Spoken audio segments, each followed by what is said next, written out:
Yeah, and I believe I began to study the Bible a lot and just get real deep into the Bible. I also studied outside of the Bible and noticed that there had been a lot of changes. But my grandma told me basically, save all that research until when you're adult. Just enjoy your childhood. But me, I hated lies, even as a child. Could not stand lies. And I made an oath not to lie to myself, to anybody, that I had to be a complete truth. I was the eldest of my generation, all my siblings and cousins, so I wanted to set a positive example.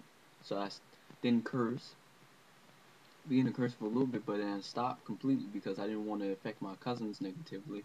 Um, so I just began to really search for truth, but that had to be halted because I needed time for my mind to recuperate. By the time I got 18, I felt that was the time. I had basically gotten better. Yeah, I'd gotten better, but that gap, that hole, that void, that pain still did not go away.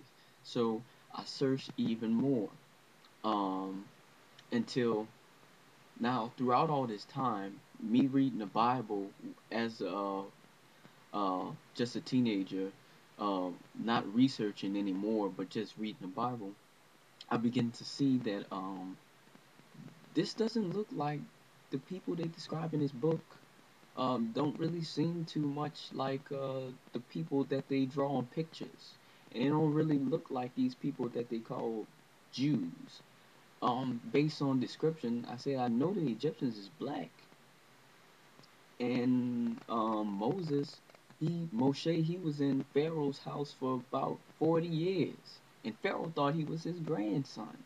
I said Samson, he has 7 locks, and blacks are the only people as a race that naturally grow locks. And he told Delilah, if you tie the 7 locks of my hair together, I'll lose my strength. It's like, whoa.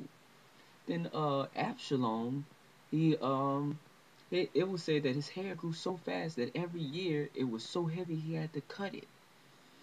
So I'm like, I know people who had locks for 10 years. And they say when their locks get long, about 10 years long, they have to cut it because it gets really heavy. And he died he was riding on a donkey and his hair caught to a tree and he was swinging by his hair in a tree. And that's how they killed him. 12 men put spears into him. And I was like, man, only locks would be that strong to hold somebody up by the hair in a tree. I mean, Samson, King Solomon said in the Song of Solomon something about him being black, either him or the Queen of Sheba, either he was talking about.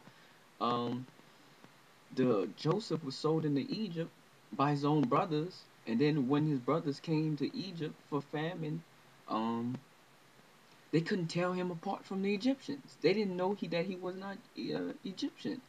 Then when they went to Canaan or the land of Canaan, Philistine, to bury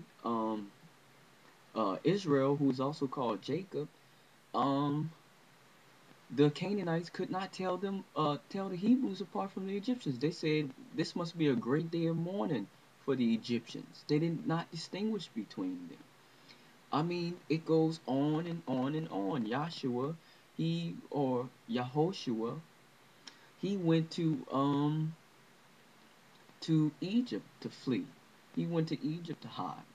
Um, in Egypt, back in that day, was called Kemet. Kemet means black's land, and Kem is a Metunetara word, which is ancient Egyptian. I have done some studies with it. Um, for black, and that's the same. It's very similar to the Hebrew word Ham.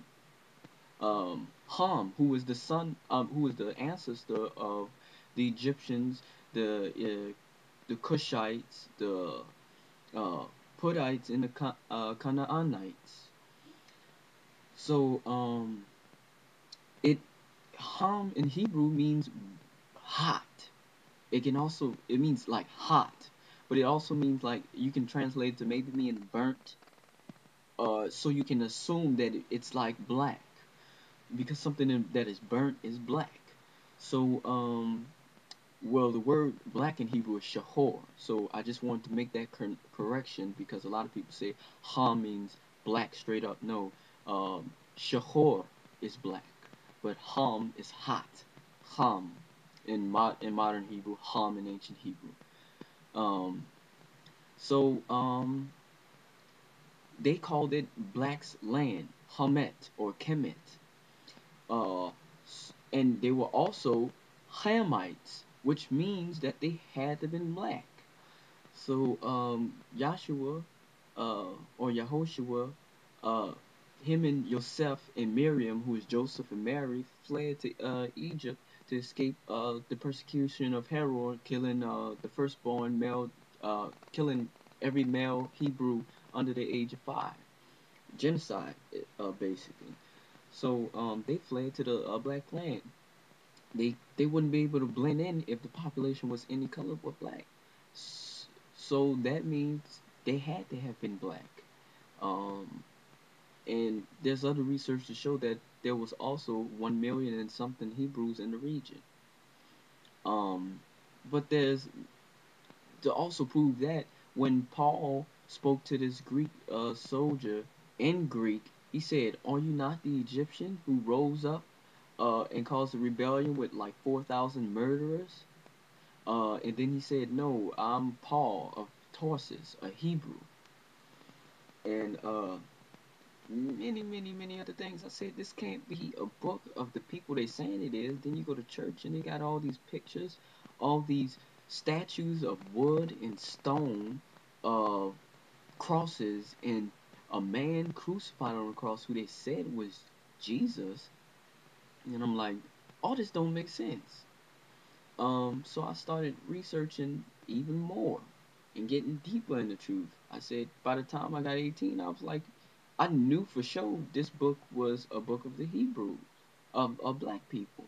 And I felt that for at least 2 years before I had made 18. Like since I was 16 years old, I knew that that was our book.